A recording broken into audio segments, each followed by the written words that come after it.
This video goes over how to use PayPal and take client orders and put them into our client info sheet.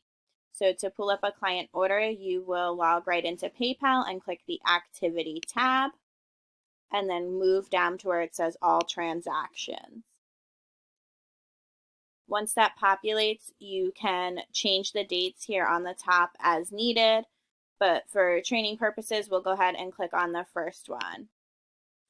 So as it pulls up, you'll see that it's going to show who it's being billed to. So the client's name will be right here, along with the items that they purchased. You'll take this information and move into your Google Sheet to find the corresponding client.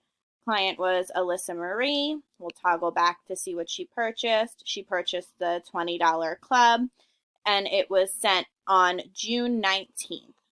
So we'll input the information here, $20 club, 6/19.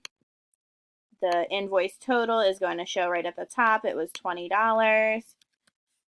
And then you can input as well if there were any discounts given. It'll show that right on the invoice. And if shipping was paid, again, it will show it here right at the bottom where it says shipping. If there were discounts, it would say discounts and the amount. In the event that there were multiple items on the invoice, you just click in the box. You could add a comma and type in the multiple items. And if the client has an order from like another day, you'd insert a row below.